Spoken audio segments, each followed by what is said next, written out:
Bonjour et bienvenue dans ce nouveau numéro Direct TV.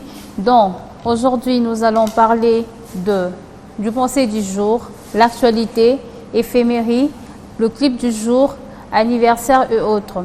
Et aujourd'hui, bien évidemment, que je ne suis pas seule sur ces plateaux. Je suis accompagnée avec ma consoeur qui est juriste en formation et aussi présentatrice comme moi et qui est Espérance Chifou. Bonjour Madame Espérance. Bonjour Sephora. Bienvenue sur notre plateau. Merci. Sinon, tu vas très bien. Je vais bien, merci. Et toi? Oui, je suis accompagnée avec Madame Espérance, dont aujourd'hui nous allons parler de tout ce que nous venons de citer, CEO cité. Aujourd'hui, nous allons commencer par la pensée du jour. Pensée du jour. Vis comme si tu devais mourir demain et faut apprendre comme si tu devais vivre pour toujours. Pensée du jour. Citation de M. Garbi. Madame Espérance, que pensez-vous de ces paroles? Vis comme tu devais mourir demain et apprends comme si tu devais vivre toujours. C'est une très belle citation. Vis comme tu devais mourir demain. On n'est jamais sûr de lendemain. On n'est jamais sûr de lendemain, de ce qui peut nous arriver demain. Exactement. Tout peut arriver. Donc, il faut pas... En fait, moi, je comprends là qu'il ne faut pas reporter ce qu'on peut faire aujourd'hui pour demain. Donc, quand tu peux saisir l'occasion, travailler, donner le meilleur de toi. Et puis, il faut apprendre comme si demain... C'est quoi la suite? Comme si tu devais vivre pour toujours. Pour toujours. Ouais. Donc, il faut toujours apprendre. Peu importe le temps, il faut toujours apprendre. Ça ne s'arrête jamais. On apprend toujours. Donc, personne n'est complet. On a toujours besoin d'apprendre dans la vie, de tous les jours. Tous les jours, on a toujours besoin d'apprendre, de donner le meilleur de nous. Et ça fait partie de la vie. Exactement. Trouver un équilibre sain entre vivre pleinement sa vie, ce que tu as dit, profiter de sa vie. Ne pas reporter, c'est que... Surtout ne pas reporter ce que tu dois faire aujourd'hui pour demain. Donc tu fais tout, tu vis pleinement ta vie comme si demain n'existait même pas pour toi. Pas totalement. En fait, dans le sens où, dans le bon côté, dans le côté positif. Mais c'est vrai qu'on a aussi droit à des erreurs, on fait des erreurs. Exactement. Mais il faut prendre toujours de bonnes décisions. Peu importe la manière que tu peux profiter de la vie, mais toujours savoir que, voilà, le risque, balancer et puis, voilà. Exactement, comme Madame Espérance vient de dire, il faut vivre pleinement sa vie, profiter de sa vie. Mais malgré tu vas profiter, mais il y a le contenu qui dit tu dois apprendre comme si tu devais vivre toujours. Donc, même au même moment que tu dois pleinement profiter de ta vie, mais aussi tu dois aussi apprendre tout le jour. Oui. C'est ce que je veux dire, apprendre tout le jour, être un cerveau aussi pour les autres, pour les autres. Les autres doivent trouver de toi l'intérêt. Oui. Donc, pour trouver en toi l'intérêt, il faut vivre. Il faut vivre. Il faut apprendre plutôt. Il faut apprendre tous les jours. Comme je viens de dire tantôt, on n'est jamais complet. Donc, on apprend tout le jour envers les autres, la nature, tout ce qui nous entoure. Donc, on apprend tous les jours. Une personne normale, c'est tous les jours que tu apprends des autres, de toi-même, et c'est comme ça que tu évolues. Tu vois, tu rajoutes un plus à ton savoir, c'est tous les jours. À travers les gens qui t'entourent, à travers la nature, à travers l'école, la société, voyage, c'est comme ça. Donc, tous les jours de notre existence, on finira jamais d'apprendre. Personne ne peut dire que je suis complet, je connais tout, je me suffis. Non. Ah ok, Espérance, c'est fou. Donc, dire que tu es juriste sans formation, donc toi aussi tu apprends tout le jour pour donner les meilleurs. J'apprends tous les jours, même là sur le plateau, j'apprends tous les jours à donner le meilleur de moi. Je suis nouvelle à la télévision, donc aujourd'hui je suis comme ça, je sais que demain je travaille, je ne serai plus comme ça, donc je vais évoluer. J'évolue à la télévision, à la fac, avec toi là, les amis, l'entourage, c'est tous les jours qu'on apprend plutôt. Exactement. En famille, à l'église. Parce qu'il y aura d'autres personnes qui peuvent dire on apprend seulement peut-être à l'école, donc c'est aller à l'école qu'on apprend ou comment? Pas seulement à l'école, même dans la rue. Même dans la rue, on apprend. Déjà, moi, je me dis que l'éducation, c'est beaucoup plus à la rue. Tu vois, en famille, c'est vrai, vous êtes en famille et tout, mais on passe plus du temps. C'est bien structuré à la famille. Hein? Pardon? À la famille, c'est structuré, mais ailleurs, tu apprends de nouvelles choses. Tout ce qu'on fait, en fait, on passe vraiment presque toute notre journée ailleurs. Tu vois, dans la rue, à l'école, c'est dehors. la route où on passe et tout. Donc c'est dehors qu'on apprend beaucoup plus. Et tant que, tu vois, maintenant quand tu es bien entouré, tu as l'église à côté, les parents, de bonnes amies, c'est comme ça que tu peux t'amuser, prendre le bon côté, apprendre le bon côté, parce que tu peux aussi apprendre le mauvais côté, tu vois, de mauvaises choses et tout. Et c'est toujours bien d'apprendre. Espérance, il faut dire, moi, parlons d'apprendre, parce que les enfants doivent apprendre aujourd'hui. Oui. Les enfants doivent apprendre, il y a l'éducation, bien qu'il y a la télé, il y a beaucoup de choses qui sont maintenant ici, il y a l'Internet qui divulgue peut-être des choses qui ne sont pas propres. Maintenant, pour nos enfants, comment ils doivent apprendre? Parce qu'ils passent aussi le temps à l'école, ils passent presque la journée. Il y a des enfants qui sortent peut-être à 14 heures, sont là fatigués à la maison, ils regardent peut-être la télé seulement un peu de temps, ils dorment, c'est à l'extérieur de la maison qu'ils apprennent. Mais je me dis, en tant que parent, comment est-ce que ces enfants peuvent apprendre pour développer? Parce qu'on apprend, mais on n'apprend pas tout. On ne peut pas juste apprendre des bêtises, donc on doit apprendre de bonnes choses qu'on est en train de parler maintenant. Comment apprendre à nos enfants? Bon, moi, je pense que l'éducation de l'enfant, c'est complète, tu vois, en famille, avec ses parents, à l'église, à l'école, comme je viens de dire tantôt aussi, dans la rue, tu vois. Parce que tu vas pas fermer une enfant ou un enfant toute ta vie, donc il fait face à beaucoup de situations, tu vois, il fait face à la société qui est son école, l'église, en famille. Donc moi, je pense que apprendre et surtout maîtriser quand même l'éducation de l'enfant de bon côté, il faut discuter avec l'enfant, l'orienter. Donc, discuter avec l'enfant, comprendre l'enfant et l'orienter dans le bon côté. Discuter, parler, communiquer vraiment suffisamment avec l'enfant. Puisque quand tu communiques avec l'enfant, tu sais de quoi, même si elle ne te dit pas tout, tu peux savoir quand même ses idées. De faire comprendre la vie. Tu vois, la vie, elle est comme ça. Si tu fais de bêtises, c'est ça qui va t'arriver. Il y a de méchants, il y a les gentils. Donc, je pense que l'éducation, c'est complète. L'éducation d'un enfant, c'est complète.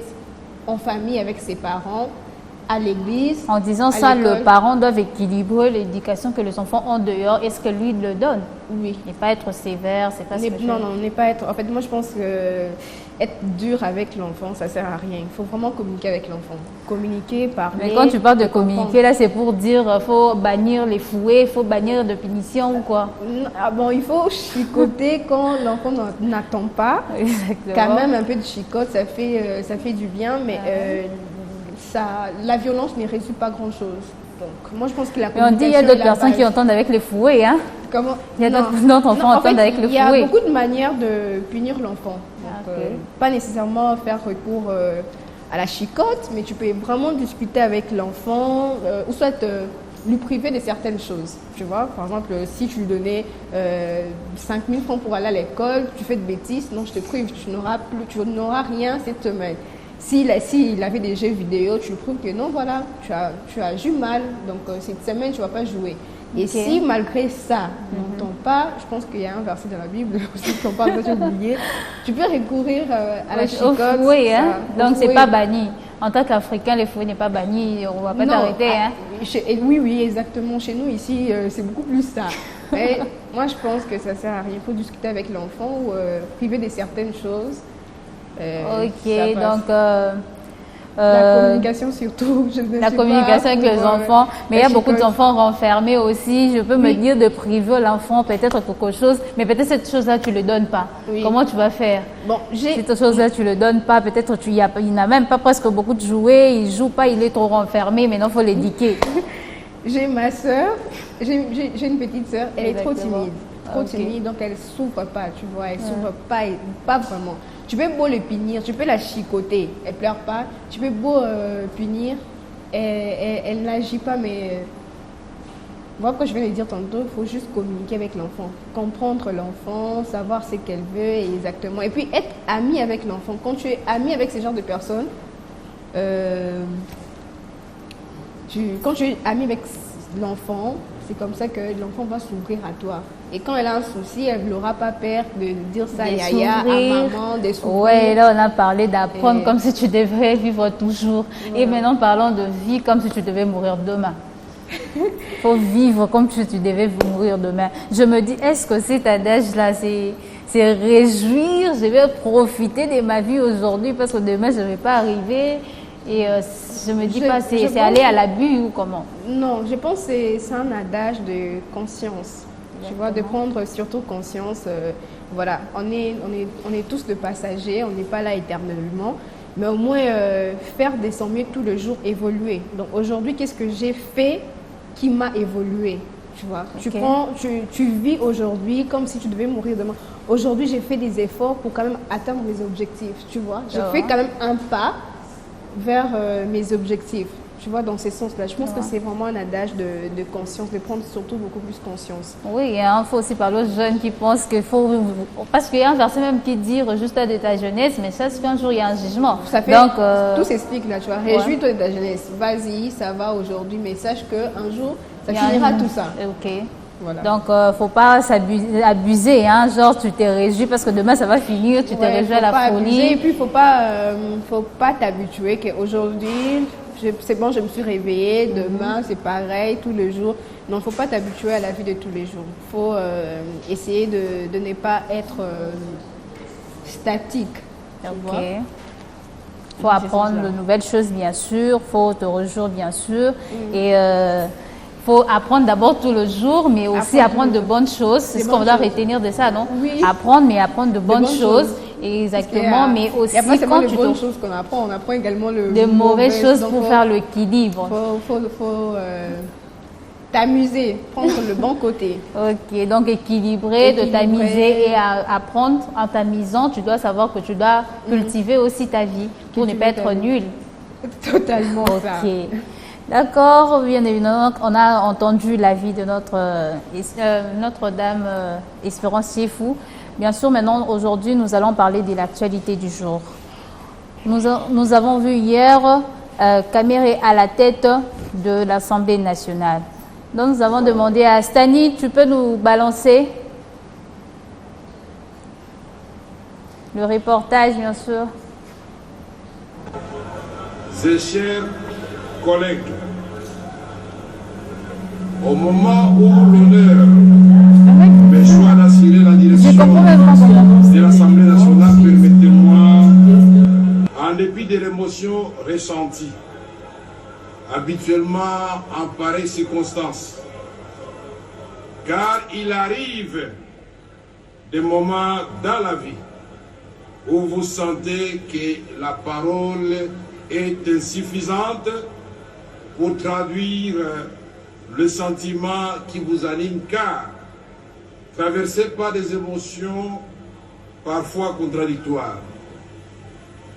En prenant la parole devant vous aujourd'hui, je ne peux m'empêcher d'évoquer la main de l'Éternel qui, se plaçant au-dessus de nos insuffisances, a permis que ce jour arrive pour qu'ensemble nous soyons mobilisés afin de servir notre nation pour que nous soyons présents pour affronter les défis auxquels elle fait face actuellement.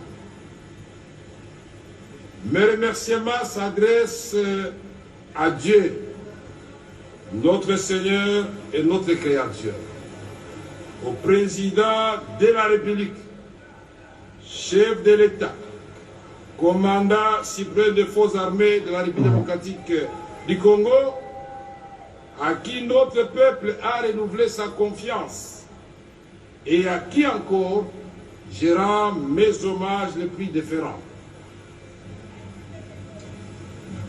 Je vous demande d'applaudir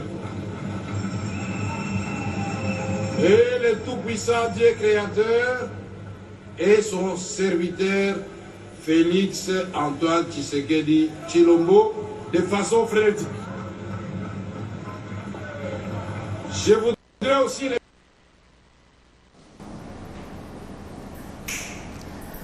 Enfin, nous avons vu le reportage de notre président de l'Assemblée nationale, Vital Kamerhe. Maintenant, nous allons parler en long et en large qui est Kamerhe, d'où il vient. Plus ou moins, pas tout le détail parce que c'est une personne qui a vraiment un grand parcours en RDC. Mais nous allons essayer d'expliquer qu'est-ce qu'il est, qu'est-ce qu'il a fait et où il est maintenant. Donc nous allons voir les images.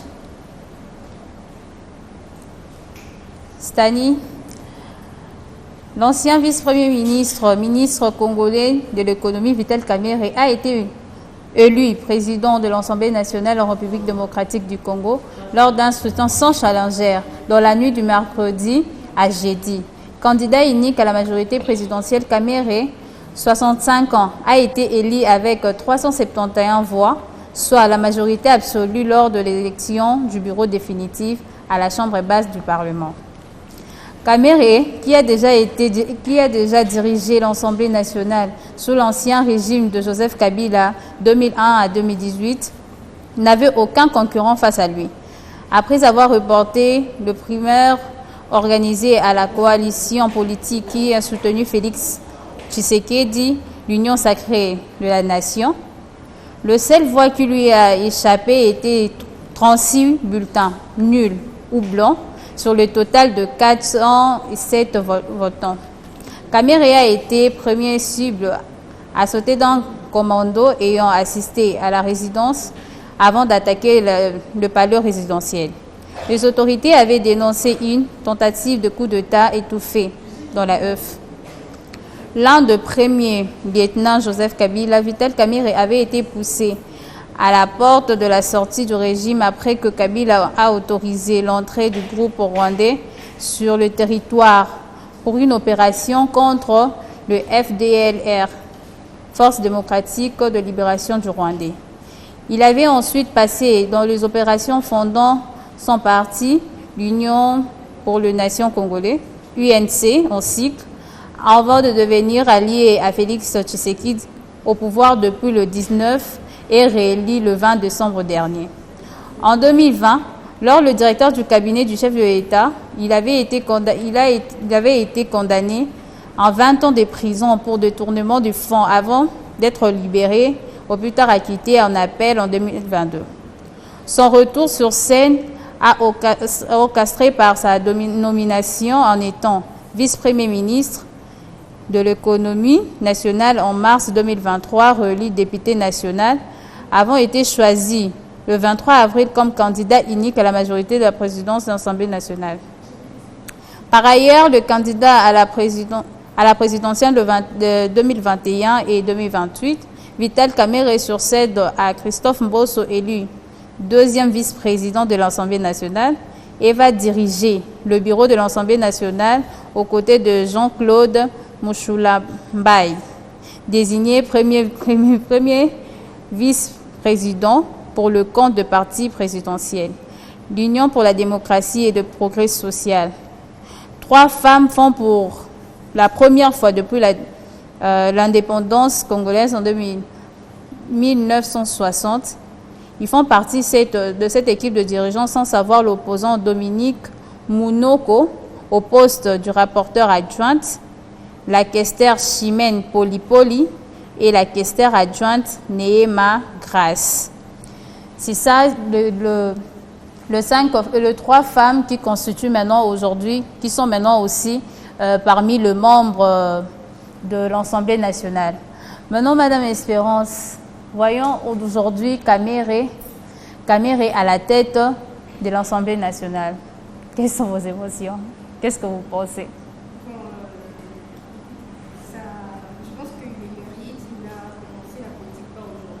Il a contribué vraiment à l'avancement de notre pays. Je pense qu'il a fait des efforts et qu'il mérite cette place-là. Donc ça fait plaisir.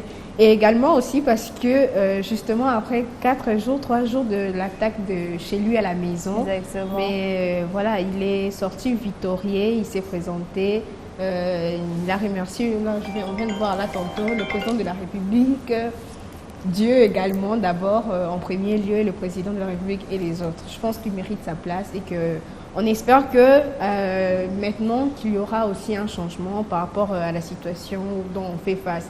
Et aussi, tu viens de le dire là tantôt, il a été à ces postes-là dans le régime de Kabila, donc en 2009 plutôt je pense, et 15 ans plus tard, il retrouve encore son poste. Donc, on lui fait confiance, on pense que ça va contribuer à l'avancement de notre pays.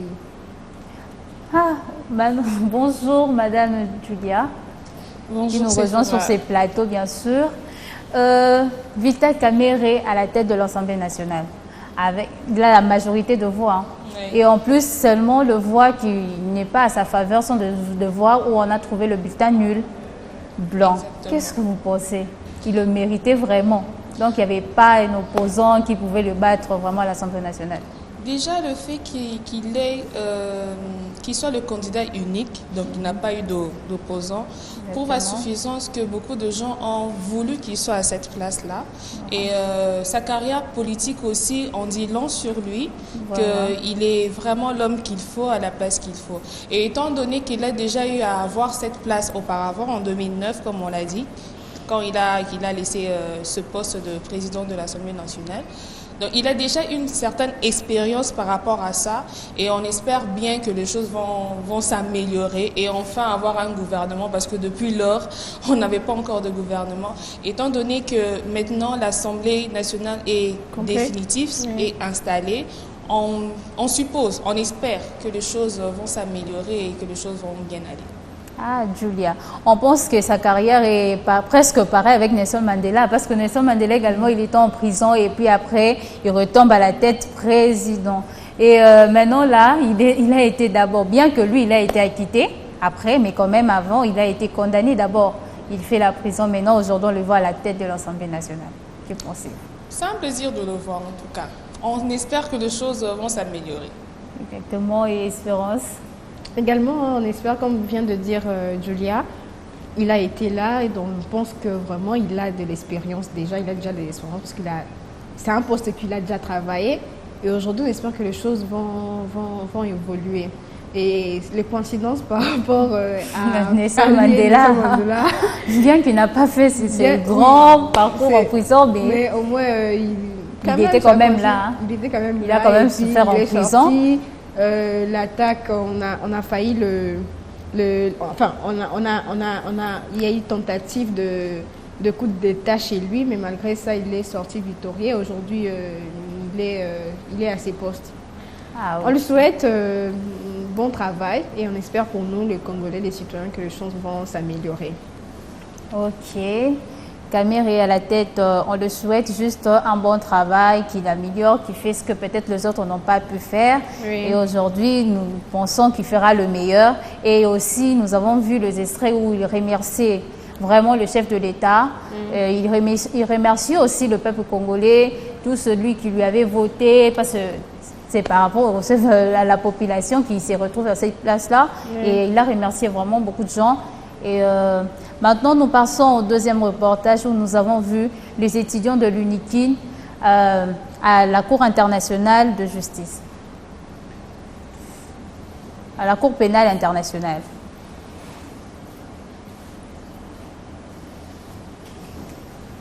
Joli. RDC Université de Kinshasa se qualifie le 22 mai en demi-finale du prestigieux concours de plaidoirie en procès simulé devant la Cour pénale internationale, organisé par l'Académie de droit international de La Haye.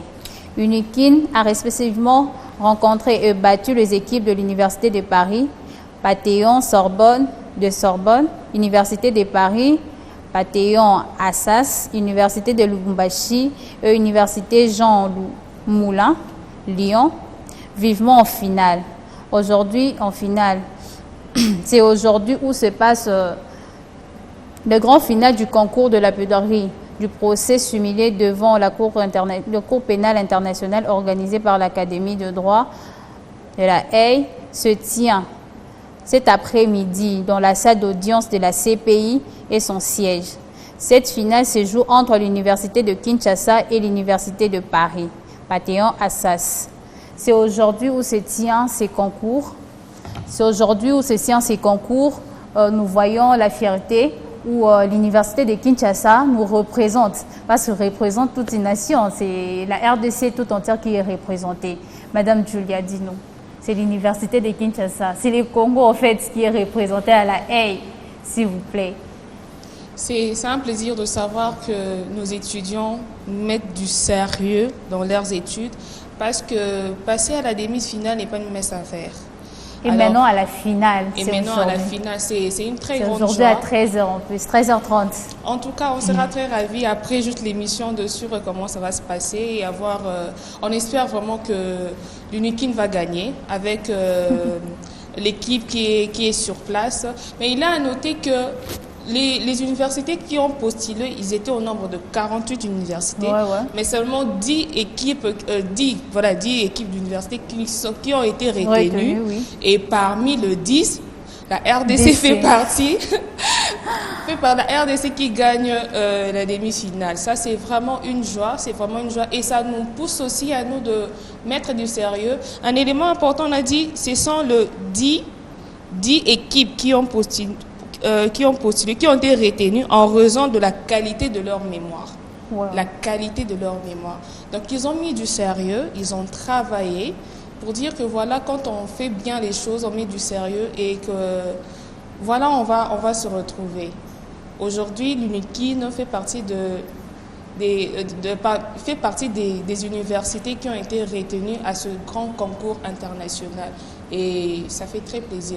Pour ceux qui sont encore étudiants, en tout cas, nous sommes exhortés à mettre vraiment du sérieux dans notre étude parce que ce n'est pas seulement l'effet d'étudier, mais c'est notre mémoire, c'est nos capacités que nous mettons en jeu. Alors, si on est bien formé, on sera capable de faire beaucoup.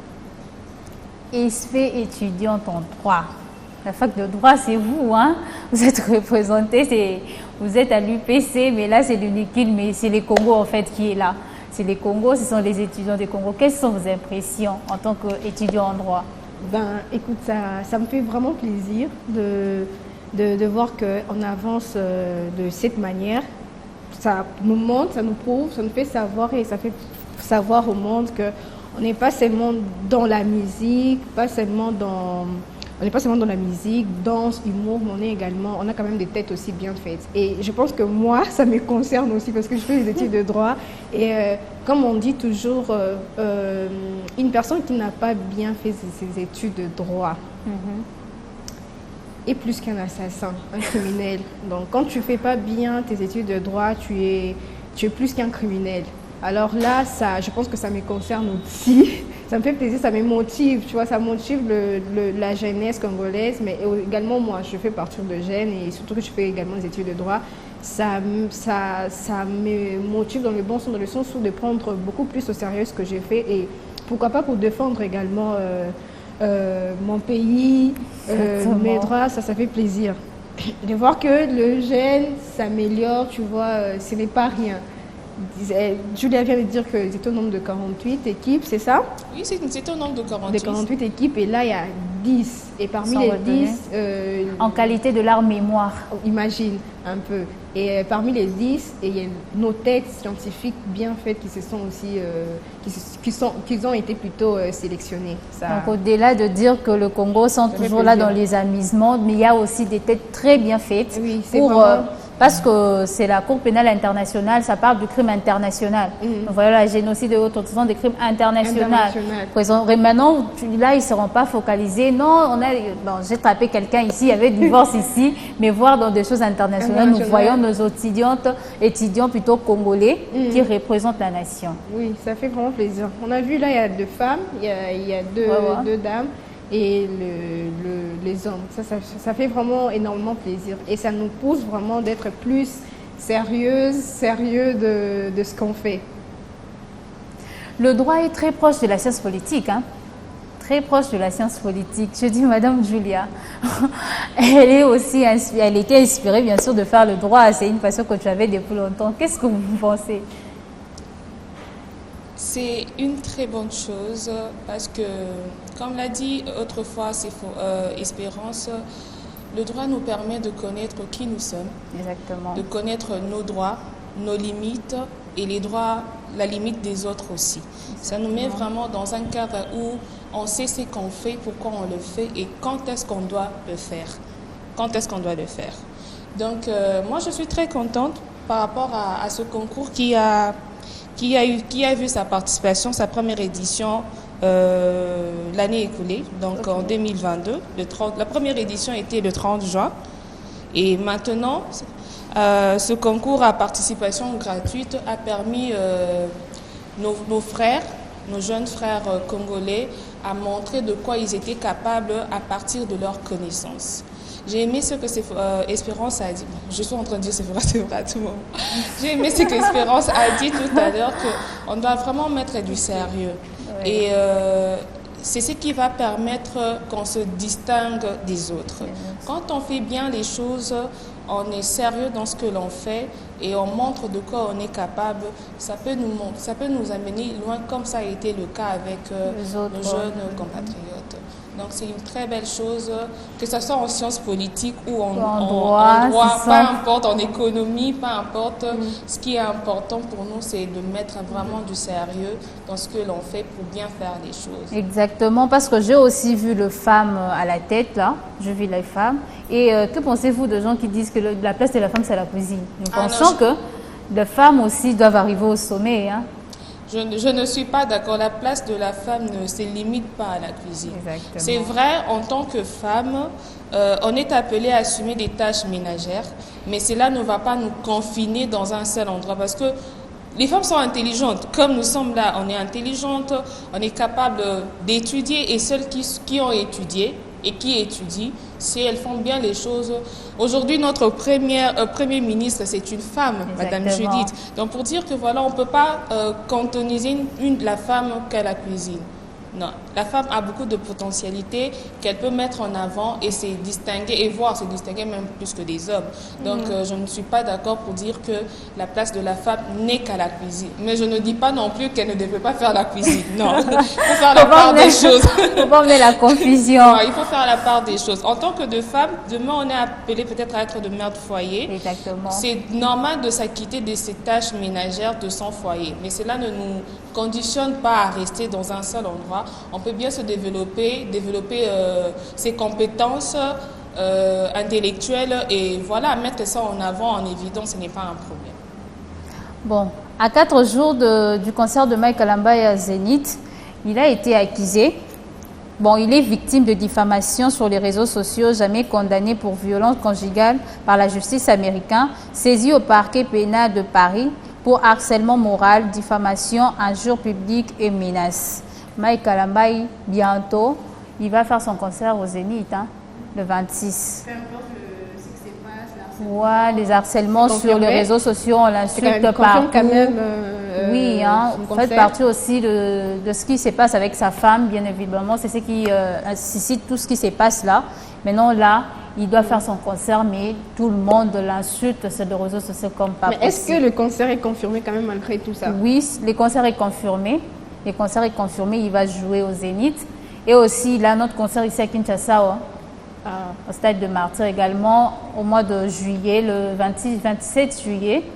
Il fera aussi un autre concert. Mais là, en France, c'est compliqué parce que vu tout ce qui se passe, maintenant, là, c'est un avocat qui est en train de dire qu'il n'a jamais été condamné pour violence conjugale aux États-Unis. Que pensez-vous? Il veut faire son concert et avec tout ce qui se passe, c'est très compliqué pour lui. Oui, c'est très compliqué, mais je pense qu'il y a des gens quand même qui l'aiment et qui croient en lui. Alors l'essentiel, c'est que jusque-là, s'il n'a pas annulé le concert pour ces gens-là, tant mieux. Peu importe les personnes, mais il y a quand même des gens qui veulent l'écouter. Alors jusque-là, si vous dites qu'elle n'a pas annulé son concert, c'est parfait. Bon, on n'aime pas la violence faite à la femme, hein.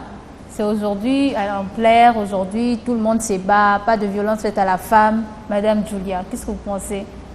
Personne n'aime la violence. Hein. Que ce soit faite à la femme ou faite à l'homme, la violence n'est jamais une bonne chose. Mais cette situation est assez complexe parce que peut-être que, on ne sait pas ce qui s'est vraiment passé entre le couple, entre M. Mike Kalambay et son ex-femme Péniel. Peut-être que si elle avait porté plainte au moment où même elle a été agressée, peut-être que les choses auront une autre tournure. Ouais. Mais là, si elle décrit qu'elle a été violentée, peut-être qu'elle aurait dû présenter sa plainte et les choses auront été avec de preuves à l'appui. Mais si elle le dit, sûrement elle a vécu ça parce qu'on n'était pas là, nous, pour attester que c'est vrai ce qu'elle dit pendant que son ex-mari dit que c'est faux. qui dit vrai, qui dit faux. Mais ce qui est vrai, on ne peut pas soutenir la violence. Que ce soit fait à l'homme ou fait à la femme, on ne peut pas soutenir la violence. Et surtout, moi encore, la femme, parce qu'elle est fragile, ce sont, comme on le dit, les femmes sont des vases faibles, des personnes à protéger, à sécuriser. Alors nous condamnons fort la violence faite à la femme. Ce n'est pas une chose à faire et on condamne ça. Par rapport à tout ce qui se dit sur les réseaux sociaux, bon, comme on a permis que son concert ait lieu, on va voir la suite, comme c'est déjà prévu. Mais la pression du public est tellement forte qu'on veut annuler le concert. C'est ce qui pose problème, c'est pourquoi son avocat était venu. Il a porté plainte. Bon, ils sont en cours des négociations, bien sûr. Mais non, qu'est-ce que vous pensez? C'est notre frère congolais et la majorité de gens qui l'agressent sont des Congolais. Donc, l'agression dont tu subis est justifiée par le fait que sa femme, son ex-femme, parce qu'ils sont déjà divorcés, son ex-femme a présenté quelques faits dont elle a subi pendant qu'ils étaient encore mariés. Donc, la pression, l'agression qu'il subit, il y a un soubassement. C'est justifié. Alors, il reste à savoir si cette justification est avérée. Là, on ne sait pas. C'est aux institutions judiciaires d'attester si cela a été vraiment fait. Et en ce moment-là, il pourra être accusé véritablement. Mais comme ça ne repose que sur des spéculations, on ne sait pas vérifier si c'est vraiment vrai ou faux parce qu'il le nie. Mais par contre, la femme l'affirme. Alors, on est un peu perdu. C'est compliqué de savoir vraiment qui dit la vérité, qui dit faux. Mais moi, je me dis, là, c'est sa vie. Et maintenant, là, il veut bénir peut-être le peuple en passant son concert. Où est le lien? Pourquoi l'agresser pour son concert qui va tenir lien? Pourquoi annuler ses concerts tandis que le procès a déjà été résolu là par la justice américaine? Oui. Où est le problème? En fait, déjà, c'est une personne, parce que c'est une personne publique. Mike Kanamba, c'est une personnalité publique. Donc, du coup, tellement c'est une histoire, bien comme tu l'as de le dire, c'est une histoire privée, donc on n'était pas là. Quand ça s'est passé, et tout, on n'était pas là. Mais personne ne soutient la violence, et surtout faite à la femme, parce que, comme vient de dire Julia, la femme, c'est un être fragile et avec beaucoup d'émotions. Je pense que c'est le cas avec Peniel. C'est une histoire ancienne, ils ont rompu, je ne sais pas qu'est-ce qui se passe vraiment exactement dans leur vie, mais à ce que je sache, ils ne sont plus ensemble. Mais malgré ça, étant qu'une femme avec beaucoup d'émotions, il fait que sortir, voilà, de preuves et tout. Et ça, personne n'aime ça, personne n'aime la violence, personne ne soutient la violence. Et tant même parlant du commentaire de Congolais, il y a un commentaire qui disait peut-être il veut rentrer, bon, la femme veut redevenir sa femme. Mais peu importe, ça sera très compliqué. C'est pourquoi il le menace. C'est une décision en tout cas qui le concerne. Qui les concerne aussi, ça aussi, c'est une décision qui les concerne. Mais moi je pense que la population agit parce qu'on ne soutient pas la violence et surtout que c'est parce que c'est une personne publique. Une personne publique, et avec tout ce qui se passe, c'est normal, on trouve ça un peu compliqué. Non seulement c'est une personne publique, mais c'est une personne qui dit représenter Dieu. Donc on doit avoir un certain critère de comportement surtout à respecter. J'ai vu une vidéo, excuse-moi Julia, j'ai vu une vidéo de lui où il faisait une interview. Les journalistes lui posent la question de savoir est-ce que c'est vrai vraiment que tu battais ta femme et tout. Et là, il donnait des exemples genre que oui, en fait, il n'a pas dit oui, mais il a dit que même Jésus frappe. Oui, c'est ça, il n'a pas nié. Voilà, c'est une manière de confirmer. Voilà. Mais de le confirmer dans quel sens? Dans le sens christianisme, que même en relation... Non, en fait, ça marche pas. C'est justifier que la violence a son lieu d'être. Enfin, oui, à son lieu d'être. Malgré c'est un pasteur, malgré il est chrétien. En fait, c'est surtout, merci Espérance, c'est surtout lors de cette vidéo-là que ça a vraiment enragé beaucoup de gens. Parce que c'était une manière pour lui de justifier l'action faite. Et c'est une manière aussi de gens de confirmer que voilà que tout ce que Peniel dit est vrai. Parce que voilà, il n'a pas nié, il donne des exemples qui disent que voilà, même Jésus frappe. Donc tu soutiens que la violence est normale. Dans ce contexte-là, en tout cas... Mais dans ces contextes, bon, Julia, je peux dire, donc c'est très mal à l'homme de frapper sa femme. Bon, pas frapper, agresser, mais quand il y a ça ne va pas parce que les femmes, on dit, sont des êtres très têtus. Très têtus. Donc, un petit gifle, est-ce que ça ne va pas dans les couples? Donc, faut parler seulement, il faut parler. Bon, et on parle de lui, précisément, on ne va pas généraliser, on parle de lui. Étant un chrétien, un homme de Dieu, la Bible nous dit que l'homme doit aimer sa femme comme sa propre chair. Okay. Est-ce que quand toi tu fais une bêtise, tu t'es déjà giflé? Ouais, il y a des gens qui se giflent. Là, ce sont des cas exceptionnels. Est-ce que déjà une personne, quand elle commet une erreur, une faute, s'est déjà frappée? Non. Non. Il s'est dit toujours de faire mieux. De surcroît, les femmes sont des personnes, sont des adultes aussi. On nous conseille de communiquer. La fois dernière, on a vu par rapport à la guerre, par rapport à tout ce qui se passe, la communication est importante. On doit exprimer par des mots ce que nous ressentons par rapport à un fait ou une situation, une action qui nous a contrariés. Okay. Donc, ce qui est la chose à faire, c'est de discuter, de faire voir que ce que tu as fait n'est pas bien. Moi, je n'ai pas aimé. Qu'est-ce qu'on peut faire pour remédier à la situation? C'est comme ça. Aucune part dans la Bible, même dans le Coran, je ne pense même pas. Tous les livres sacrés, on dit que si une femme fait une faute, on doit la frapper. Mais les hommes aussi commettent des fautes. À quel moment on les frappe? Non. Donc, moi, je ne suis pas d'accord pour la violence faite à la femme. Moi, encore faite à l'homme. La violence n'est pas une chose à encourager. Et surtout que c'est une infraction aussi, même dans la société, on ne le soutient pas. Non, il y a un problème. La violence n'est pas bon, même dans les couples, la violence n'est pas bon, surtout faite à la femme parce que ce sont des êtres fragiles. Notre éphéméride du jour, nous sommes à la 145e jour de l'année. Il nous reste 221 jours avant le 31 décembre. Donc, la journée consacrée, une journée mondiale des bricolages. Aujourd'hui, c'est une journée mondiale du bricolage. C'est quoi le bricolage? C'est une activité manuelle visant à réparer, à entretenir, à améliorer et à fabriquer de petits objets. Donc, il a été créé peut-être en hommage pour de bricoleurs du dimanche. Cette nouvelle journée mondiale consacrée au bricolage se déroule le 24 mai de chaque année, que nous sommes aujourd'hui un vendredi. Autant dire cela peut tomber également en plein milieu de la semaine, comme aujourd'hui, ce n'est pas tombé un dimanche, c'est tombé un vendredi. À l'origine, on retrouve Christian et Philippe, deux chefs d'entreprise qui vendent en ligne de produits. Et le bricolage est comme créé sur un site net dédié à l'événement. Celui-ci renvoie d'ailleurs à l'habillement, au concours souhaité à proposer pour bricoler, peu importe de matière. Et de matière de bricolage, nous avons de bois, il y a le bois, il y a le papier, le carton, il y a plusieurs sortes, il y a plusieurs matériaux auxquels nous pouvons bricoler chez nous à la maison, même avec les habits que nous voulons encore entretenir, on peut bricoler, il y a beaucoup de choses. Mais parlons maintenant, Madame Espérance, c'est la journée mondiale des bricolages. Est-ce que tu as déjà bricolé quelque chose? Beaucoup de petites choses. Je ne sais plus. Tu as déjà bricolé? Oui, je pense. Tu vois les trucs là, les fils, oui, tricotés. Ouais, oui, hein, ça fait aussi, vous pouvez faire de sacs, de chaussures, moi, des habits. Avec le fil, tu fais un petit chapeau. Surtout des j'ai bien aimé à l'école primaire. Comment?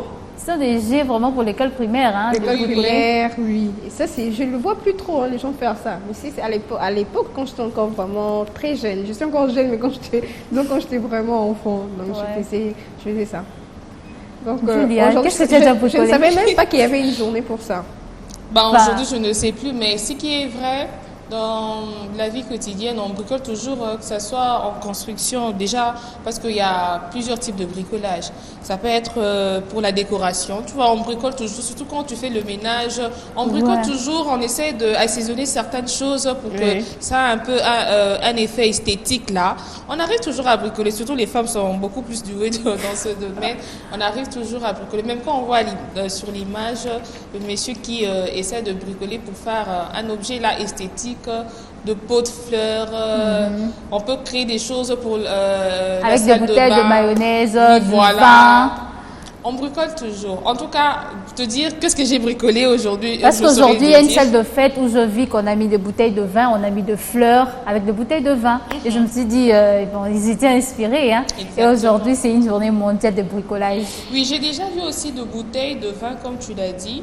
De bouteilles de vin à vue claire, où on met des petits cailloux, des petits beaux cailloux là, on met à l'intérieur et puis on met des fleurs là-dessus avec un fil de ficelle juste à côté pour créer un bouquet de fleurs. C'était beau à voir.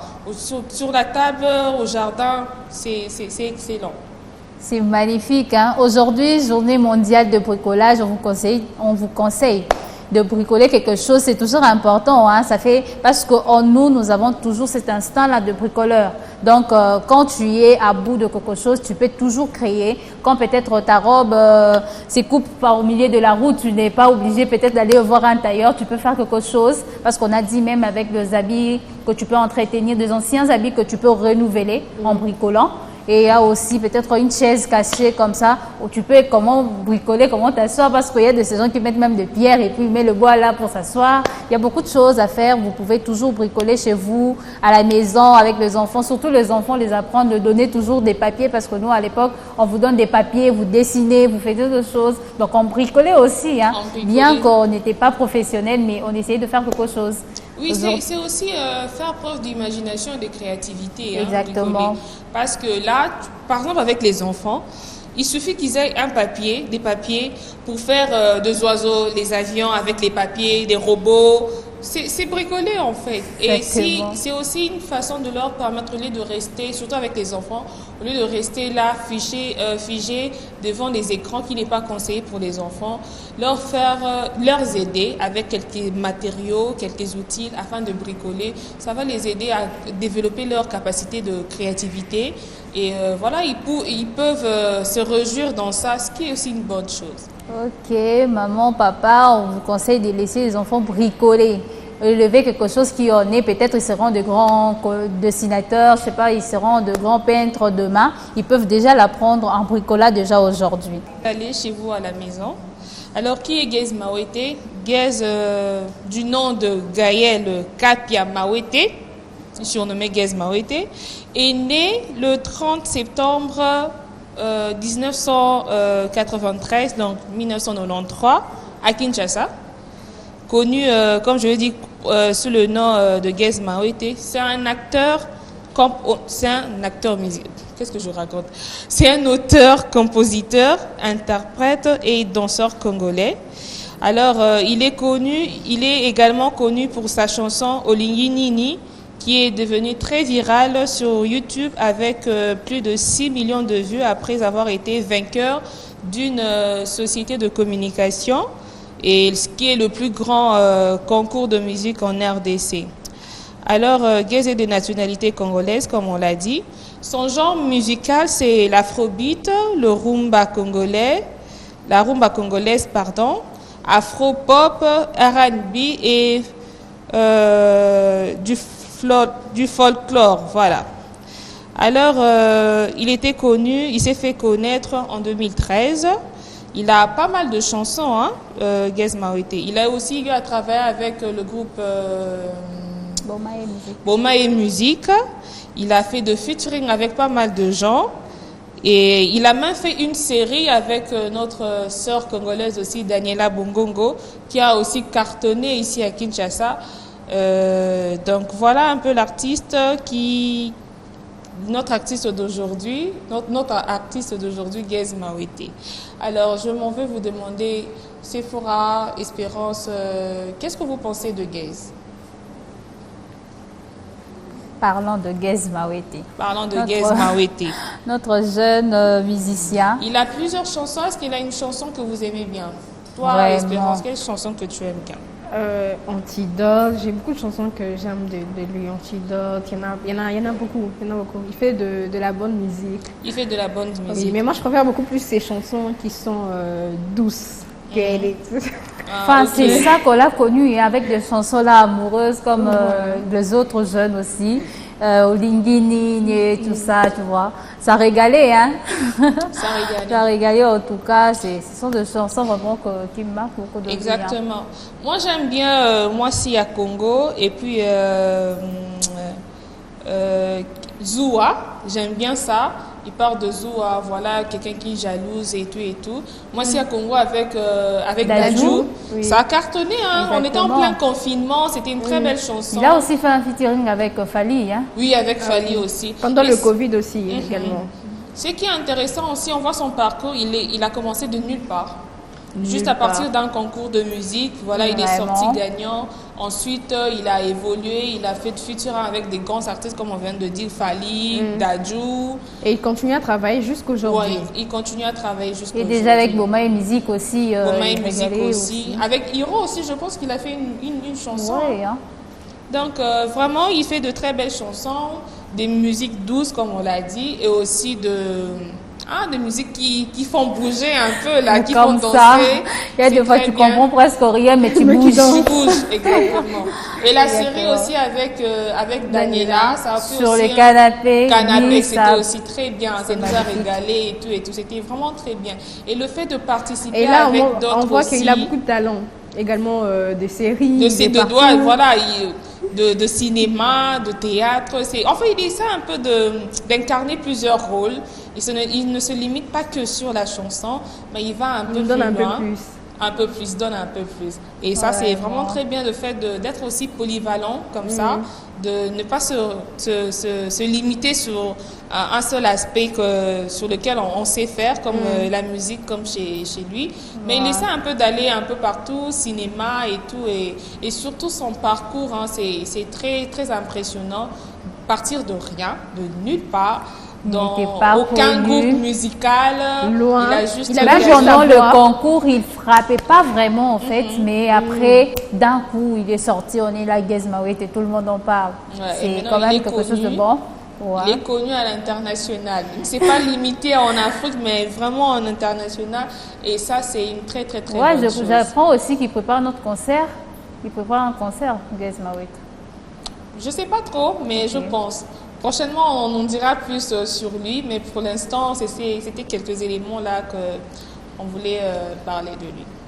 Ah, on vient de se régaler avec Gizmawet et là, on va passer par le deuxième clip du jour. Le deuxième clip du jour, ça sera Jamais de Bazarba. Voilà, le nom m'avait échappé. Le deuxième, voilà, on va suivre la chanson et puis on va vous revenir après. On aime bien cette chanson, ça a cartonné, hein? C'est sorti récemment, c'est une très très belle chanson qui exprime de l'amour, de l'engagement, aussi de la loyauté, qui dit que voilà, il y a changé mon touté quoi, peu importe le bien que j'ai fait au passé, mais c'est avec toi. On dirait que c'est le vrai amour, hein? Un peu, oui. Qui est difficile à trouver aujourd'hui. Mais la chanson, c'est une très très belle chanson et qui a plus de 544 000 vues sur YouTube. Ah bon? Il y a 3 mois de cela. Il y a 3 mois de cela que la chanson est sortie et ça continue à régaler les gens. Il n'y a pas trop d'informations sur l'artiste Bazarba, mais il fait de la bonne musique et j'aime sur la chanson, j'aime beaucoup le rythme, mélodie, un peu de compas. Ok, incroyable. Je disais que l'artiste, il se pourrait qu'il soit le petit-fils de F. Bazaïba. Ah ouais. Donc, il n'y a pas trop d'informations sur lui, mais bon, on espère qu'il y en aura plus et on va parler de lui un peu plus en profondeur, même prochainement, avec d'autres chansons qu'on aura à proposer au public. Exactement, merci Julia.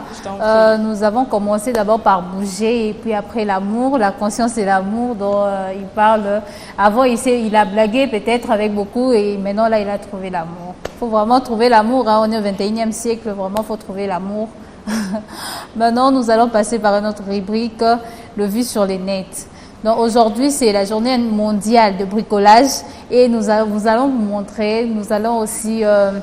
regardez, nous avons vu de vidéos de bricolage et maintenant nous allons voir d'autres vidéos qui peuvent aussi vous régaler, hein.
Comme aujourd'hui, c'est la journée mondiale de bricolage, nous avons proposé plusieurs manières de bricoler chez vous.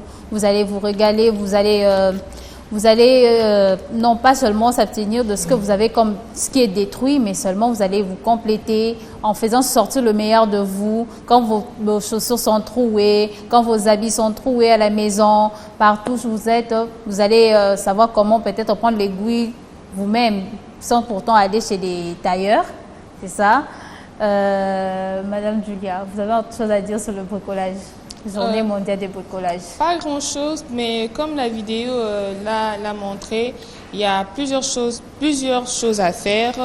Donc, au lieu d'aller spécifiquement chez quelqu'un qui pourra réparer un objet ou un meuble qui est abîmé ou on veut même réajuster quelque chose, on a vu la vidéo qui nous montre plusieurs choses à faire qu'on peut apprendre à faire nous-mêmes à la maison et donner un peu un côté esthétique, un côté beau de la chose et rénover en fait la chose qu'on veut ajuster. Donc c'était juste ça. Madame Espérance. Comme je l'avais dit si haut, on revient parce que c'est la journée mondiale de bricolage. Oui. Comme je l'avais mentionné si haut, c'est toujours bien de savoir quoi faire. En fait, c'est déjà, en soi, comme tu l'avais mentionné comme ça. Donc, on en est déjà à l'esprit et tout. Donc, cet esprit-là de créativité. Donc, on en a toujours. Oui, tu peux avoir un truc qui est abîmé au lieu d'aller chez les cordonniers et tout. C'est peut-être un truc que tu peux faire, mais tellement que l'esprit est ailleurs, tu vas ailleurs. Mais comme un an dans l'esprit, tu peux toujours arranger toi-même, tu peux toujours créer et c'est très bien. Alors, bonne journée à tous ces gens-là qui les font de temps à autre. Aujourd'hui, tout le monde doit bricoler quelque chose parce que c'est la journée mondiale de bricolage. Et alors, nous allons passer à notre rubrique Vue sur les nets, dont on va nous proposer aujourd'hui.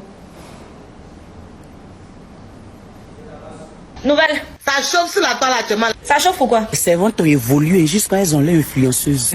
Et c'est qui l'influenceuse? Sarah Kofi, la soi-disant présidente des servantes. Elle continue de parler. Je continue de casser les papeaux. La fille La présidente des servantes. Tu travailles chez moi. Si je te demande de laver mes sous-vêtements, tu le laves. Et maman, tu les laves. Si je dis de laver pour mon mari, tu les laves. Ah, ma chérie. On peut faire ça. C'est ton travail, tu dois le faire. Tu n'as pas donné caleçon quand même? C'est caleçon qui est quoi? C'est quel comportement ça? Ça, ce sont les filles paresseuses qui sont dans ce genre de comportement. Je m'en fous. C'est qui cette go là? Doucement. Ma chérie, il y a des choses que vos filles de ménage ne doivent même pas toucher. C'est son travail, elle doit faire. On va aller doucement. Si vous ne prenez pas vos responsabilités, vous ne changez pas vos comportements, elles vont toujours prendre vos maris et puis ça ne va pas aller quelque part. Prenez-vous. Vous et puis les servantes là, prenez-vous. Parlez, quand vous finissez la fête, mon signe. Vous-même là, si vous ne faites pas le lit, le gardien aussi va prendre vos femmes. À marquer un point. Vous avez fini? Oui. Ok, maintenant expliquez-moi les hommes. Qu'est-ce qui vous dérange chez les femmes? Elles vont même jusqu'à donner Oui. les dessous de leur mari à la fille de ménage pour laver. Caleçon toi-même tu as porté là, je peux pas laver. Mais c'est qui cette go là? Calme-toi, ma chérie. C'est des choses découlées quoi. C'est ça. Le discours est simple. Les femmes, lavez vos dessous. Les hommes aussi vont laver pour eux. C'est fini. Jamais de laver. Donc c'est normal que les femmes lavent pour les hommes. C'est normal. Arrêtez. Voilà. L'homme n'est pas un bébé. Ni un dieu. Wow. Vous n'êtes pas les mamans de vos hommes. On a marqué un point. Vous êtes leur partenaire. Voilà. Vous n'êtes pas leur ménagère. Ah, mais ces ménagères, elles veulent prendre et puis elles veulent arracher Marie là. Je n'ai jamais vu un couple où la servante a pris le mari. Je n'ai jamais vu ça. J'ai déjà couché avec le mari de ma patronne. Comment ça se fait? Mon tonton a commencé à me draguer dès le premier jour même là. Il a mis les pieds dans la maison. Les hommes là, c'est ce qu'ils font. Le tonton venait chaque jour dans ma chambre. Et pourquoi tu as accepté? Au début, je n'acceptais pas. C'est des bêtises. Sérieux, toi-même là, tu as esprit déjà de ça. Laisse-la parler. Continue. Le tonton me proposait de l'argent. Joe. Le tonton me disait les belles paroles. T'as regardé Roméo et Juliette. Tout ce que je voulais entendre, le tonton là me disait. Toi-même, tu te donnes blacata. Et on vous a attrapé. Oui. Qu'est-ce qui s'est passé par la suite? Mon tonton, il a fui. Moi, ils m'ont chassé. T'es foutu. Tu n'as plus eu de ces nouvelles? Il m'a bloqué totalement. Bloquez ça. En plus, il s'est réconcilié avec sa femme. Les hommes aussi, pourquoi vous battez vers les filles là? Le foyer là, Oui. ça implique des responsabilités. C'est-à-dire? Tu ne peux pas te marier et puis c'est la servante qui va prendre la qui va venir moi m'entretenir. Donc c'est parce que la servante fait tout que vous partez là-bas? Fort même. Vous êtes sérieux là? Vous pensez que la femme c'est un robot? Je comprends pas. Des fois, elle est fatiguée. Voilà. Un homme peut prendre une brosse, brosser la douche. Un homme peut dresser le lit, changer les draps. Faut assumer vos responsabilités. Tout ça là, c'est Sarah qui a créé ça. La jeune fille est venue nous secouer. Si on te vous fait trembler sur la toile comme cela, vous tremblez sur vous comme ça. Non, mais je suis où là? En tout cas, les femmes, ils ont parlé, donc essayez vous-même de laver vos assiettes, vos habits. Moi, ma femme va jamais laver assiette dans ma maison. Hein? Pourquoi ma femme va laver habits? Moi, ma femme Claire. Le tonton et son affaire des femmes claires. Femme Claire là, elle me coûte cher. C'est les prières seules qui peuvent te sauver. Je cherche là, c'est à cause de ma femme. Ah oh, je suis partie. Ça fait rire, mais très douloureux aujourd'hui. Toutes les femmes ne veulent plus travailler, tout laisser aux bonnes. Dans cette vidéo, nous avons tiré sur TikTok.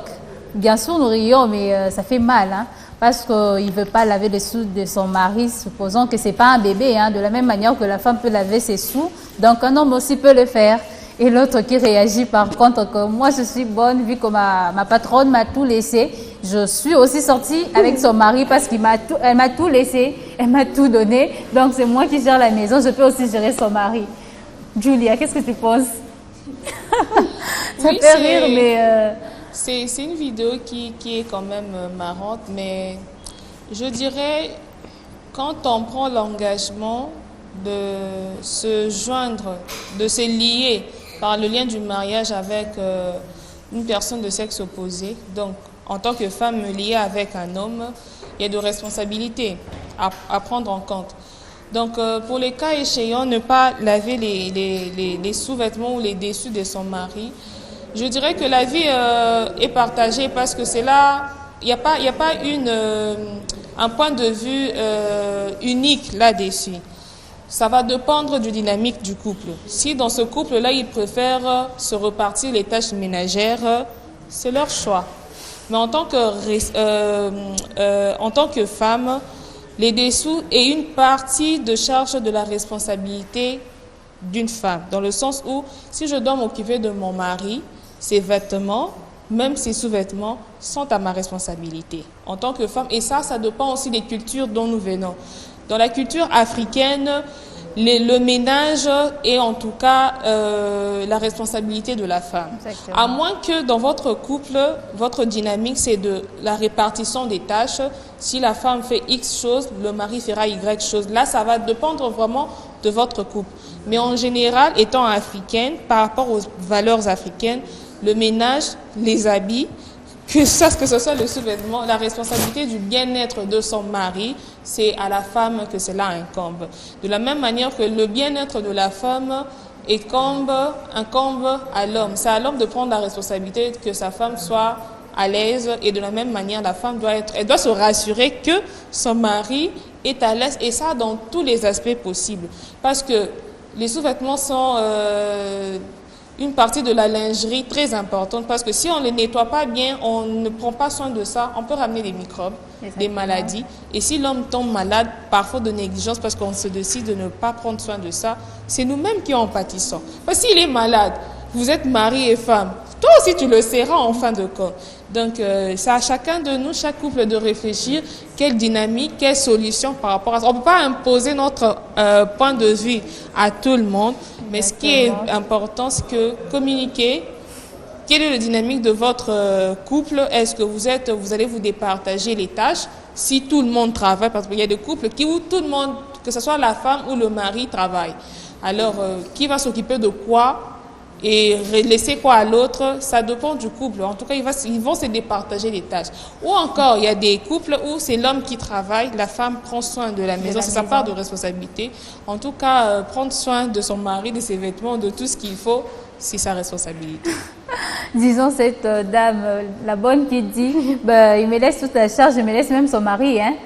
Donc je couche aussi avec son mari. Alors voilà maintenant les conséquences. Ça, ce n'est pas bien, parce que ça ne veut pas dire parce qu'on a une dame de ménage à la maison qu'on doit tout léguer. Il y a des choses on ne lègue pas. Le bien-être de ton mari, ce n'est pas à la bonne de faire ça. La dame de ménage peut s'occuper de la maison, peut s'occuper de la vaisselle, peut-être aussi à manger de temps à autre, parce que toi aussi tu dois faire à manger à ton mari. Mais ce qui est de l'intimité de la personne, de votre couple, en tout cas c'est au couple d'en prendre soin, ce n'est pas une tierce personne. Et quand l'homme voit que voilà, ma femme ne prend pas soin de moi, si elle a bonne de tout faire à manger, la maison et même mes sous-vêtements, ce qui est une partie de l'intimité, mais que c'est une autre personne qui s'en occupe autre que notre conjoint, ça laisse à désirer, hein. Ça laisse vraiment à désirer.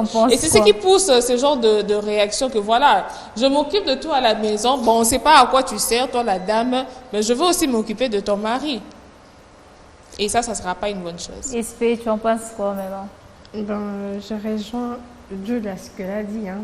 En fait, c'est au couple de se décider de partager le tâche ménagère. Donc, on ne peut pas non plus imposer, parce que toi, l'homme ne peut pas aussi imposer à la femme que parce que toi, tu es une femme, tu es obligée de prendre soin de mes sous-vêtements et tout. Non, je pense pas.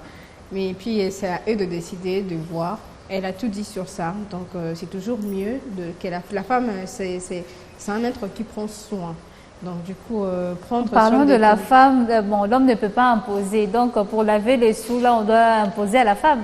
Non, c'est au couple de se décider, de partager les tâches ménagères.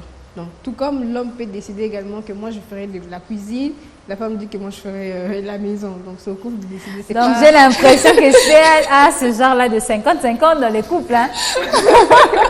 Oui, hein. Pas sa manière de dire, parce que je me dis un sous-vêtement, donc c'est l'homme qui doit imposer. Donc là c'est tendance de 50-50, donc l'homme aussi. Oui, c'est 50-50, non? Ok. Bon, on comprend pour Espérance, 50-50, toi ça ne te dérange pas. Donc avec ton salaire, toi aussi, si la maison coûte $500, tu donnes 250, tu donnes 250. Faut donner $500 du loyer. Ah. Est-ce que tu mais non, c'est la bon, moi je sais pas, moi j'aime pas les 50-50 hein, parce que mon argent est précieux en tout cas. Voilà, mon argent est précieux, je peux pas prendre pour 50-50. Mais en fait sa tendance c'est 50-50 parce que l'homme aussi doit laver le dessus de sa femme. Oui, moi, un homme peut également laver les donc il doit faire le jour, hein. Aujourd'hui c'est toi qui fais l'autre jour. Juste, en fait, ça dépend de. En fait, comme elle a dit sur ces sujets, c'est pas, on n'a pas une décision unique ou un avis unique pour tout le monde. Non. Donc ça dépend de chaque personne. Ouais, donc, comme on dit, 1000 personnes, 1000 bouches. Oui. Donc Julie qui dit que c'est la femme qui doit prendre soin de son mari et puis toi tu moi, dis qu'ils doivent parler. Moi également, je suis d'accord avec elle. C'est la femme de prendre soin. La femme, c'est une mère, c'est celle qui donne naissance. Donc l'homme n'a pas de charge là-bas, c'est la femme qui d'abord. Non. Ça, par contre, je ne suis pas d'accord. Je me dis que c'est que donc tu contredis Julie alors. Non, je ne contredis pas. La femme doit prendre soin de la maison. On dit que la femme, c'est elle qui bâtit la maison. C'est ça. Rien n'empêche également que l'homme s'est dit que, écoute, je vais t'aider à faire tes sous-vêtements également. Je vais t'aider à la cuisine. Oui, hein, c'est comme ça. Non. Donc, non, il faut faire la part des choses. Il faut faire la part des choses. Et comme on vient de le dire, ça dépend des cultures. Ça dépend des traditions, ça dépend d'où nous venons. Mais comme nous sommes en Afrique, précisément en RDC, nous, étant qu'Africains et Africaines, on a des valeurs. Exactement. On a des valeurs et chez nous, la maison, tout ce qui concerne maison, maintien, propriété, ça incombe à la femme. Est-ce que c'est universel que la femme prenne soin de son mari? Oui, c'est universel. Bon, ça va de soi, hein, ça va de pair, que ce soit l'homme qui doit prendre soin de sa femme. La femme aussi doit prendre soin de son mari. En fait, c'est une collaboration, c'est une équipe. Toi, tu ramènes ta part ta part de comment dire ta part de responsabilité et l'autre aussi ramène sa part de responsabilité. Et c'est ça une équipe. On n'est pas en compétition. Il n'y a pas qui est plus fort plus que l'autre. Il n'y a pas ça. C'est pas non plus la dictature. C'est pas non plus la dictature. Mais c'est une collaboration. Parce que, étant chrétien, la Bible dit que voilà, la femme est une aide correspondante. Donc, je viens t'aider. Je ne suis pas venue te combattre. Je ne suis pas venue pour entrer en compétition avec toi. Donc, il est normal aussi qu'un homme prenne part aux tâches ménagères. C'est tout à fait normal et logique. Tout à fait. On a vu Jésus nettoyer les pieds de ses disciples pendant qu'il était maître. Tu vois, ce sont des exemples qui nous aident à comprendre que ce n'est pas mal. Ce n'est pas mal si un homme participe aux tâches ménagères. Mais ça ne veut pas dire parce qu'il doit participer, toi la femme, tu dois l'obliger carrément. Ou ça lui aussi doit t'obliger à... Non, mais il faut une collaboration, il faut une collaboration, une entente par rapport à la répartition de tâches. Et cela dépend vraiment du couple. Exactement comme chaque la vidéo. Couple a son dynamique en fait. Exactement. Donc, comme la vidéo venait de dire, il faut plus sur les dessous, non seulement sur tout le ménage, mais seulement les dessous. Est-ce que la femme peut dire qu'il peut laver ses dessous? C'était ça notre combat. On a dit que ça dépend. Hein. Il y a SP qui dit que ça dépend, donc l'homme aussi peut, s'il le veut. Il y a aussi Julie qui nous dit que c'est la femme qui doit prendre soin, parce que quand on voit la femme, on voit la propriété. Donc, c'est un peu ça, mais récent. On dira que voilà, il n'y a pas d'opinion unique dans cette question. Ouais. Ça va vraiment dépendre du couple. Ça, il peut s'avérer aussi que la femme soit malade. Ouais. En ce moment-là, l'homme peut intervenir, ce qui n'est pas mal. Oui. Donc, dire que c'est seulement la femme qui doit s'occuper, absolument, la réponse est non. Et dire que voilà, c'est à l'homme, vu que ce sont ses dessous. C'est aux femmes d'être sages, hein, parce que cette femme-là qui dit que je prends aussi ton homme, donc il faut être sage. Par contre, je ne suis pas d'accord de donner le sous-vêtement à la servante. Là, je ne suis pas d'accord. Donc, c'est à vous deux de décider. C'est soit l'homme ou la femme. Mais généralement, c'est la femme. Ouais, généralement, c'est la femme. Donc, ça dépend de couple. Ça dépend de couple. Bon, la deuxième vidéo qui parle sérieusement de la conscience africaine. Nous voulons valoriser notre valeur africaine. Ça nous parle vraiment de la conscience africaine, dont nous allons suivre et après commenter après. Frantz Fanon a dit « Le peuple colonisé est idéologiquement présenté comme un peuple arrêté dans son évolution, imperméable à la raison, incapable de diriger ses propres affaires, exigeant la présence permanente d'une direction. L'histoire des peuples colonisés est transformée en agitation sans aucune signification. Et, de ce fait, on a bien l'impression que pour ces peuples, l'humanité a commencé avec l'arrivée de ces valeureux colons. Chaque génération doit dans une relative opacité découvrir sa mission, la remplir ou la trahir. C'est le regard porté par l'autre sur soi qui nous rend étrangers à nous-mêmes. Les grands succès des ennemis de l'Afrique, c'est d'avoir corrompu les Africains eux-mêmes. Quand vous entendez dire du mal du juif, tendez l'oreille, on parle de vous. Frantz Fanon, né le 20 juillet 1925 à Fort-de-France-Martinique, est mort le 6 décembre 1961 à Washington aux États-Unis. Fortement impliqué dans la lutte pour l'indépendance de l'Algérie, il est l'un des fondateurs du courant de pensée tiers-mondiste et une figure majeure de l'anticolonialisme. Les grands esprits ne meurent jamais.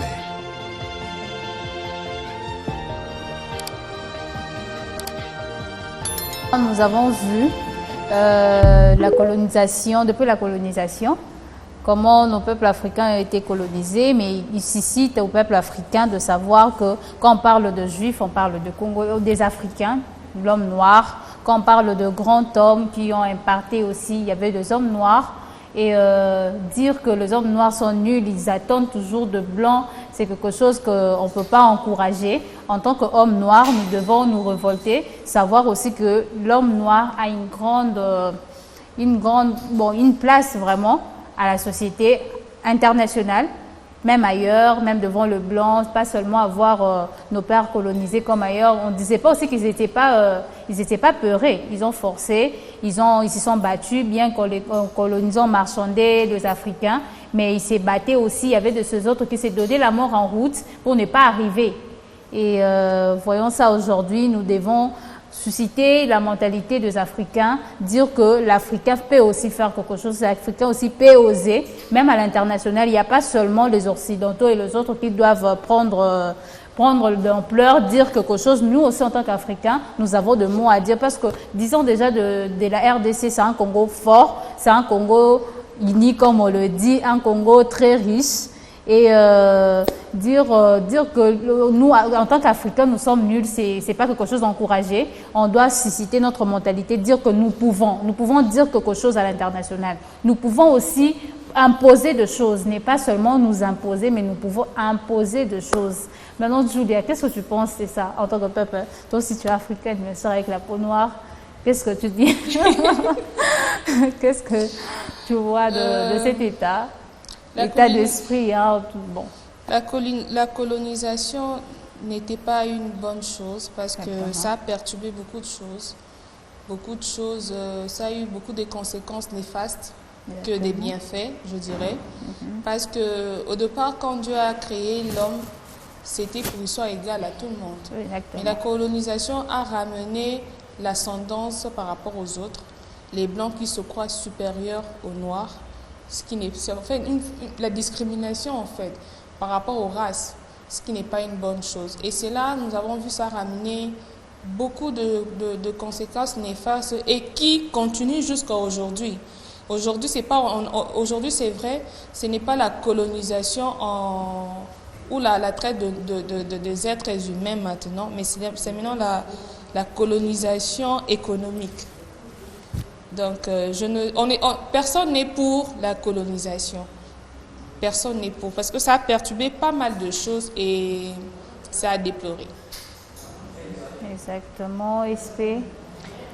Également, hein, comme vient de dire ma très chère Julia, la colonisation a arrangé personne. Donc, après la colonisation, jusqu'à aujourd'hui, hein, depuis les années, jusqu'à aujourd'hui, en 2024, nous subissons encore ces maltraitances-là. Tu vois, on est encore très très loin, on est inférieur. Pourquoi? Pourtant, beaucoup de choses ont changé juste après, beaucoup de choses ont changé. Aujourd'hui, nous sommes indépendants plutôt, mais on n'arrive pas à nous prendre au sérieux. Ce qui est vraiment dommage, comme vient de dire encore Julia, qu'au départ, on est tous égaux. Même devant la loi, devant Dieu, on est tous égaux. C'est juste la peau qui nous différencie. Alors, je ne vois pas pourquoi tous ces résistances-là, ces regards méchants, le manque de considération, c'est vraiment dommage. On devait vraiment beaucoup évoluer et quitter dans ça parce que c'est d'une vraiment bassesse. Mais à un point, tu ne peux même pas imaginer. On devait vraiment changer ça, évoluer, prendre des choses beaucoup plus au sérieux, tu vois. La réflexion est pareille. Ouais, comme l'autre, il a dit que maintenant, c'est révolter les Africains contre eux. Hein, c'est comme ça qu'il a dit. C'est maintenant révolter les uns contre les autres. Oui. Je pense. Exactement, parce que l'Afrique subit toutes ces atrocités à cause de son potentiel.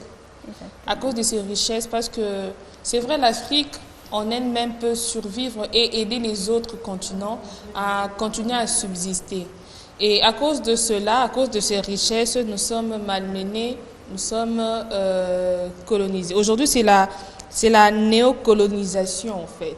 Ce qui veut dire voilà, que c'est beaucoup plus économique, c'est beaucoup plus dans des ressources naturelles où ce qui nous empêche à nous épanouir économiquement. Et pour atteindre cet objectif, pour que nous puissions rester sur l'influence de l'Orient et de l'Occident, qu'est-ce qu'ils font? Et ils cherchent les infiltrer.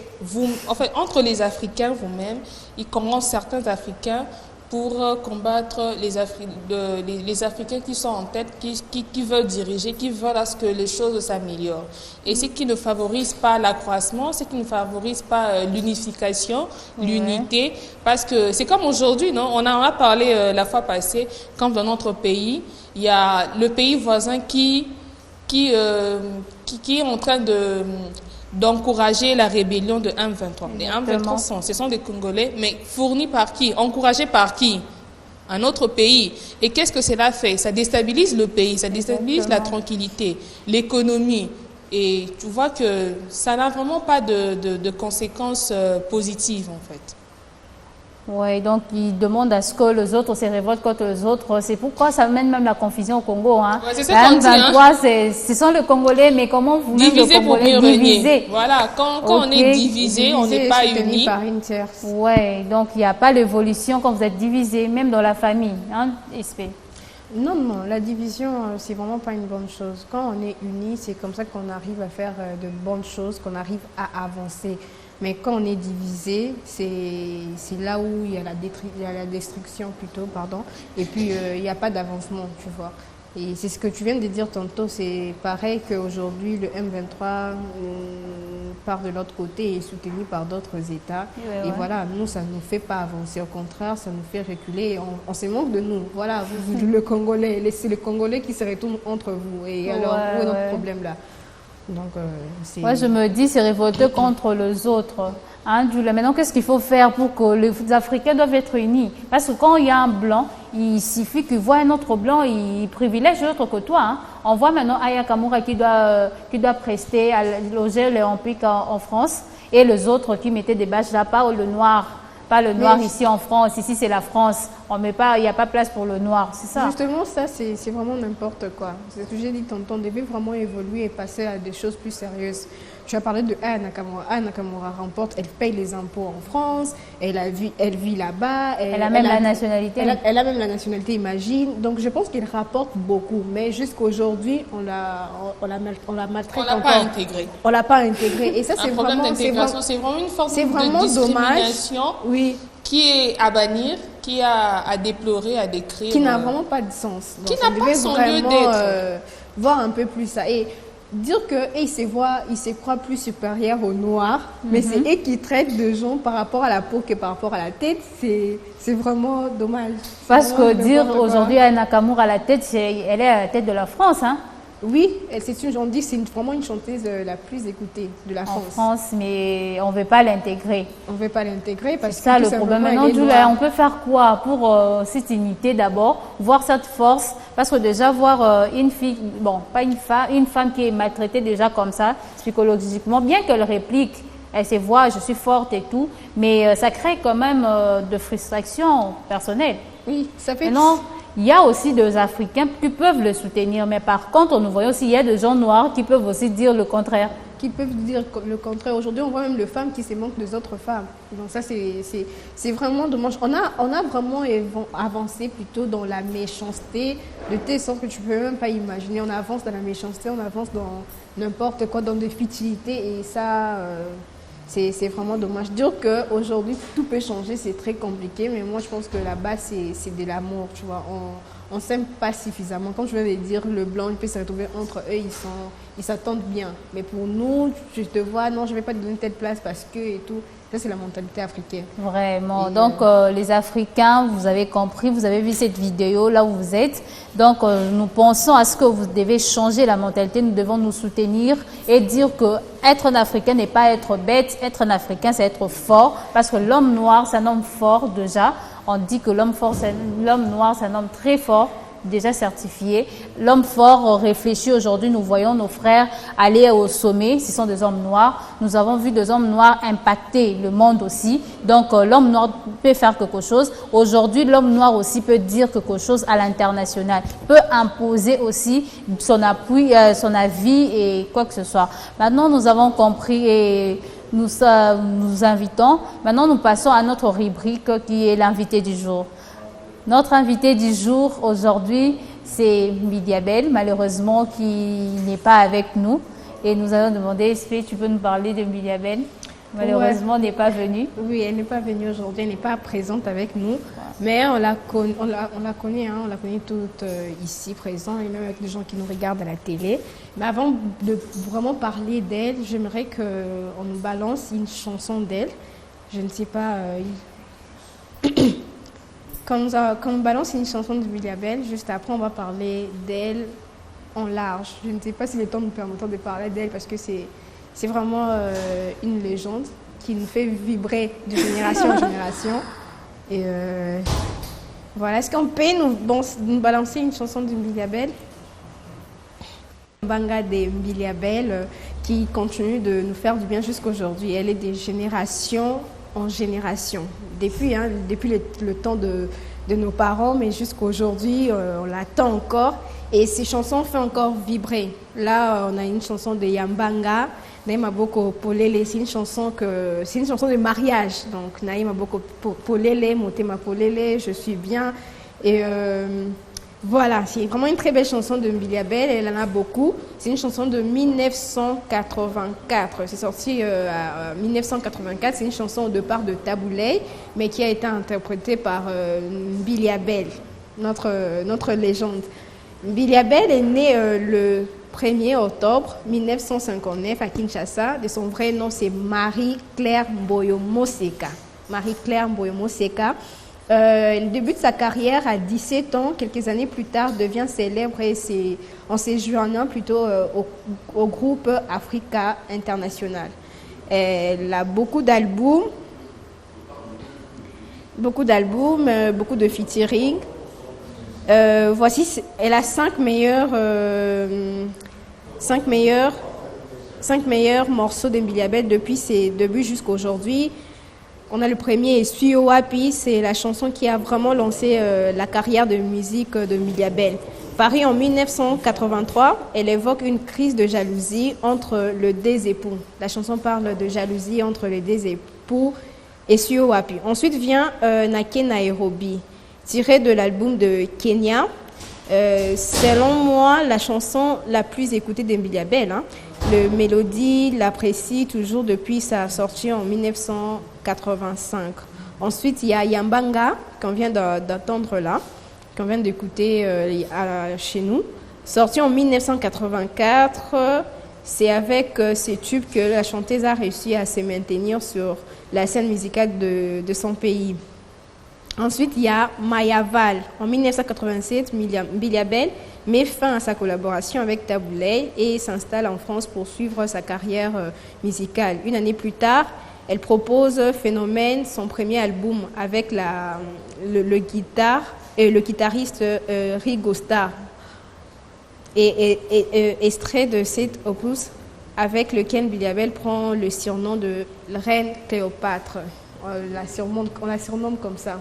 La reine, la Cléopâtre plutôt. Donc voilà, là c'était Mbiliabel qu'on écoute depuis l'époque de nos parents jusqu'à aujourd'hui. Elle fait de très belles chansons et là elle fait plus de chansons mais on l'écoute encore. Elle a encore dans des concerts, on l'invite dans des mariages et ces chansons, on l'écoute encore de temps à autre. Vraiment, Mbiliabel, là on vient d'entendre comment on a cité sa biographie. Mbiliabel, il a fait l'impact dans notre pays. Il est toujours là vivant. Parce que j'ai même entendu, il y avait, bon j'ai pas entendu, mais j'ai vu un commentaire où on dit que dans ton mariage, si on ne chante pas Mbiliabel, dès qu'au bali bien t'es. Donc Mbiliabel est toujours là dans nos mariages. Julia, tu connais Mbiliabel, de génération en génération. Notre invité du jour, malheureusement, qui n'est pas là. Et Mbiliabel, tes marques aussi. Je l'aime bien, je l'aime beaucoup. Je dirais que c'est même l'artiste féminin que je préfère. Parce que depuis que je suis née, ma mère, bon, elle a à peu près le même âge que ma mère. Vraiment. Ma mère a toujours été, elle a été pour ma mère comme une idole. Sa façon de se coiffer, sa façon de s'habiller, ma mère copiait tout d'elle. Du coup, je l'ai connue déjà depuis mon enfance. Donc, chez moi, j'écoute beaucoup Mbiliabel que les autres artistes d'aujourd'hui. Ouais, c'est pareil. Comme aujourd'hui, les gens veulent copier de gènes aujourd'hui. C'est pareil avec nos parents. C'est eux qui cartonnaient en tout cas, Mbiliabel. Et jusqu'à aujourd'hui, ce que j'aime chez elle, elle est toujours féminine, elle ne se laisse pas faire. Oui, elle lutte contre la vieillesse. Elle est toujours là, elle est pimpante, elle est toujours... Elle est dans des soixantaines, mais quand tu le vois, elle tient toujours. Elle tient toujours, donc non, quoi, il s'abîme l'été. Je suis toujours là. Elle tient toujours, en tout cas. Julia, tu connais une chanson d'elle qui t'aime? Je connais beaucoup de chansons. Déjà, comme la chanson qu'on venait d'écouter, là, je connais Essuie au Wapi, je connais Nadine. C'est un peu en swahili comme ça. Nake Nairobi. Enfin, il y a plein de chansons. Surtout Nake Nairobi, c'est une meilleure chanson en tout cas. C'est une chanson où ça marche, j'aime bien en tout cas.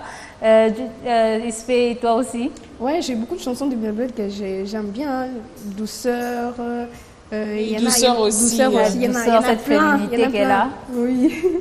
Donc là, c'était Mbiliabel. On n'a pas largement parlé d'elle, mais elle représente beaucoup pour nous. Oui, elle a représenté depuis son époque jusqu'à aujourd'hui. Elle est toujours là. Ouais, c'est une icône. À travers elle, elle a ouvert la porte à beaucoup de femmes aujourd'hui. Beaucoup de femmes. À beaucoup de femmes qui chantent bien aujourd'hui. On a par exemple Barbara Kanam qui qui s'est aussi inspiré d'elle. Donc il y a plusieurs jeunes femmes aujourd'hui qui emboîtent ses pas.